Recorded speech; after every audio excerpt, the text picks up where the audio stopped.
Ladies and gentlemen, welcome back to Gaming with me, Tony Mo, and we are here today to indulge in a little bit of nostalgia, to take a trip down memory lane, because we're going to be talking about the campaign component of the Gears of War Ultimate Edition. Now, of course, the Gears of War Ultimate Edition also brings with it a revamped multiplayer experience, but we're going to be talking about that in a couple days, because while I have played the beta, I want to spend some time with the actual full release, really focus on seeing what the connection's like, what the latency's like, what the frame rate is like, get my thoughts really down on all of that and see how that experience actually handles now that we're out of beta and into full release before I give you guys my final impressions. So I felt like it would make sense to break up the two and give you guys my impressions of the campaign, as it has returned and it is revamped and there's a lot of good things going on here and very, very few negatives. Now, I am essentially reviewing this, giving you my impressions of the campaign as someone who is a huge fan of the franchise.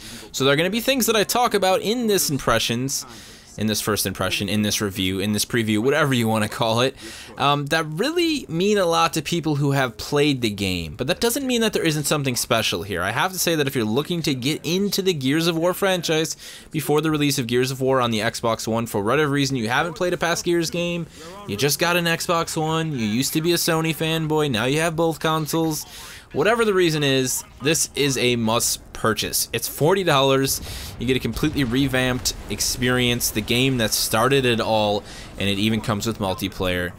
I mean, this is just a really great package deal if you're looking to get into Gears of War. But let's go ahead and talk about the campaign a little bit, because we're not here to talk about the whole story and everything, but I want to talk about my experience with it as someone who played the game at launch, how many years ago on my 360, and fell in love with the franchise at that point in time. I actually played through the entire campaign with my brother twice in one day, cooperatively, on hardcore and then on insane, I believe, which was just, it's probably the reason that I remember where the dog tags are, even in the Ultimate Edition. It was like, I remember there's grenades over this side of the wall. Oh, and that hole's over there, and if I throw it right now, I can close it before the Locust even get out, and I won't even have to fight him. So the memory has served me well while playing this game. But let's talk about what's changed, right? Obviously, when we played the multiplayer beta, we saw the visual and the audio improvements, and they're all here. But they actually feel much more important here in the campaign. And not for the reasons you may think, because, I mean, to be honest, while the game has been improved visually, the character models, they look much better, the weapon models look fantastic, the environments look really great.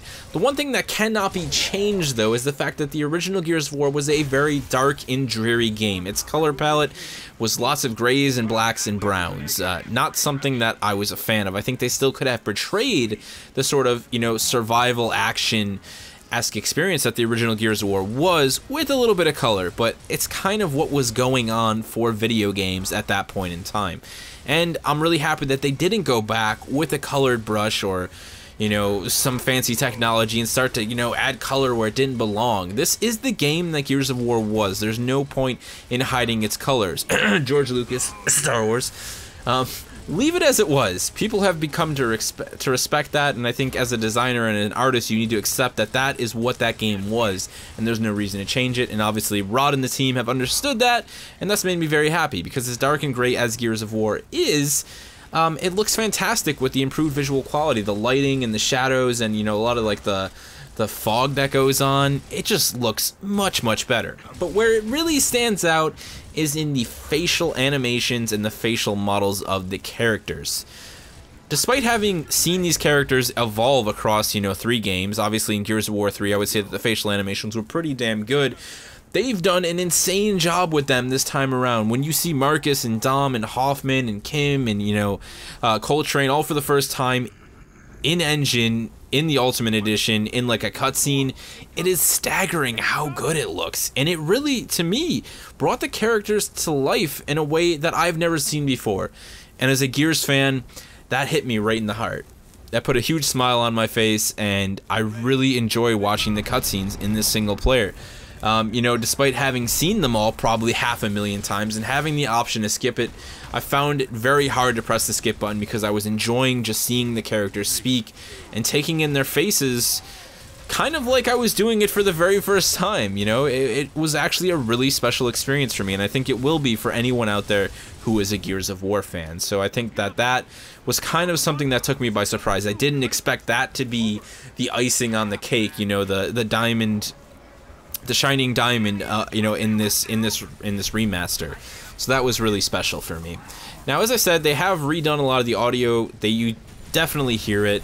The music just sounds more clear and, you know, crisp. I feel like I'm hearing the music more often during the course of the single player.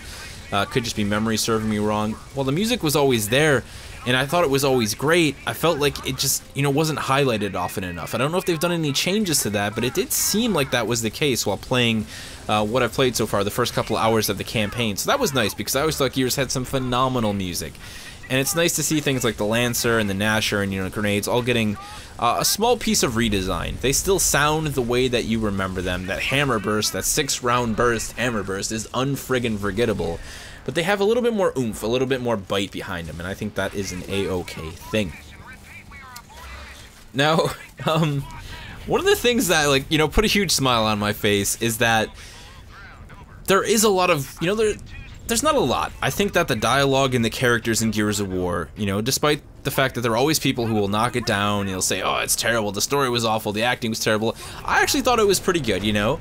Is it some crazy, like, oh my god, I'm like, you know, I'm salivating over how amazing this conversation piece is? No, but it always did a really great job of portraying the characters, and it did really capture a sense of doom and sort of like end of the world, like this is it, like we need to fight to survive. And I think that's what Gears of War was about in so many different ways.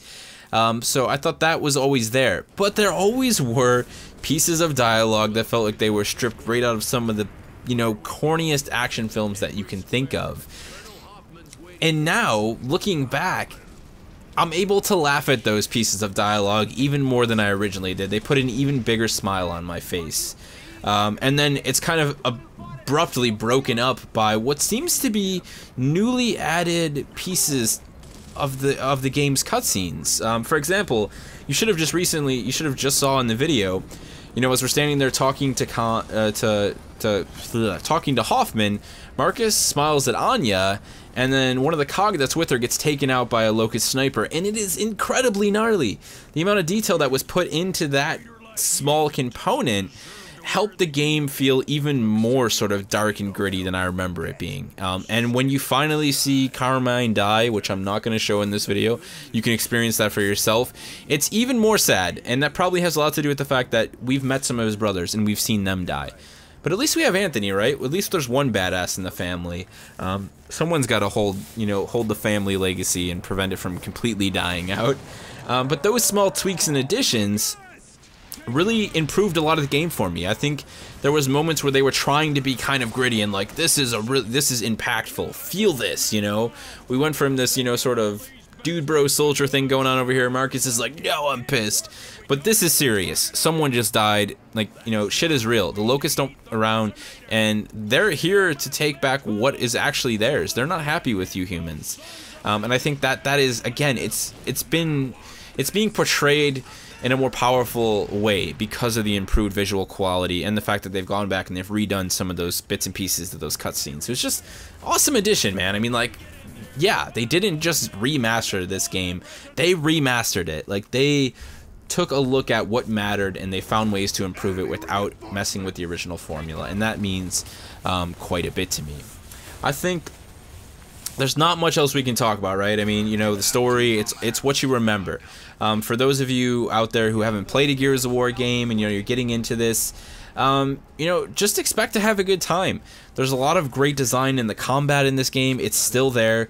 When people question, you know, like, oh, why did anybody even enjoy Gears of War? You know, it just seems like a, you know, boring corridor shooter.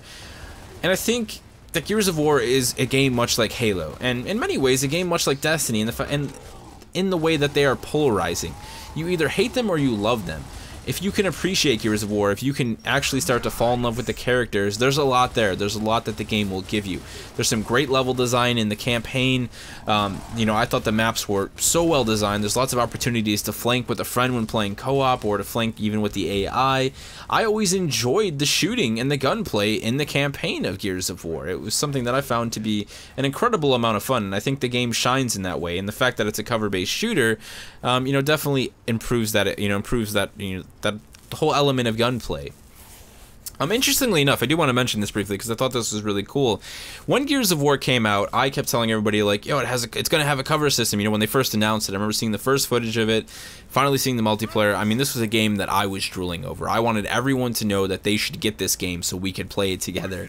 And I kept telling everybody, it's using a cover system. You know, like, the only game that's ever used a cover system was Killswitch. And interestingly enough, I come to find out just this past week, Cliff Bleszinski was tweeting some Gears facts to celebrate the launch of the Ultimate Edition, that the reason the cover system ended up in Gears of War was because he saw footage of Killswitch and said that this needs to be in the game.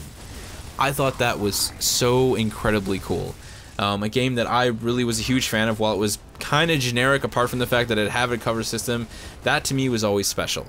And it's interesting to know the story as to how cover became, you know, the cover system became a mechanic in Gears of War. And sadly, it's a franchise that I think evolved that mechanic to its maximum potential, and no one else has really taken advantage of that, because I love the idea of cover-based shooters. Few games obviously have done their own rendition, but I think that Gears is still one of the best, especially when it comes to third-person shooters.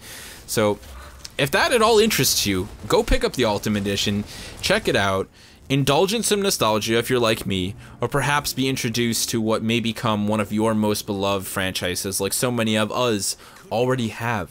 While so many people seem to have some sort of disdain for Gears of War, there's probably a much larger number of us who genuinely enjoy this franchise and want to see others enjoy it. I'm one of those people. I recommend that you grab this for $39. The game still has split screen. I mean, this is a game that you can buy and you can sit down, you can play with your brother at home, you can play with your friend on the couch, co-op like you used to. You can play the multiplayer with split screen. That's been preserved. A component that I feel was very important for games of that time period, Halo 3, Gears of War. You know, it's nice to see it still here. They didn't just throw it aside because some excuse, unlike Halo 5 Guardians, which still devastates me today. I think that split screen is an important mechanic in games like Gears of War. Need to preserve it. So fingers crossed that Gears 4 has local split screen, so I don't have to, you know, tear the guys at Epic a new one. As I said, guys, we'll be taking a look at the multiplayer portion of the game, hopefully sometime next week. I really want to give it a go and see how things handle, because I do have some small concerns having played the campaign. While I felt that the campaign is like super solid, right? I didn't run into many issues. There is one issue that I did see pop up every now and then, and that was frame rate drop. The frame rate did seem to dip below 60 at a few times. It does not appear to be locked in the campaign. Now, when I played of the beta, the frame rate felt really solid. It did seem like it was locked at 60. However, that was beta. So we'll see how things hold up across all of the different maps and game modes in the multiplayer, and I'll report back to you guys. However, the frame rate drops that I did see in campaign, I do want to make note, they were very small, they were very minimal, and they did not seem to happen all that often. There was just a few moments where there was a lot of stuff going on with emergence holes, and the frame rate definitely dropped below 60.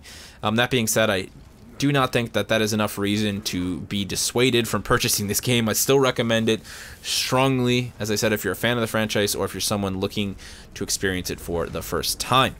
If you have any other questions for me, feel free to leave them down in the comment section below, whether they be Gears of War Ultimate Edition related or just Gears of War related. Let me know and I will try and answer them as best as I possibly can, and I hope that I see you somewhere on the lands of Sarah with your lancer in hand hunting down some locusts. Cut off a leg, throw it in the Barbie. I hear they're kinda tasty.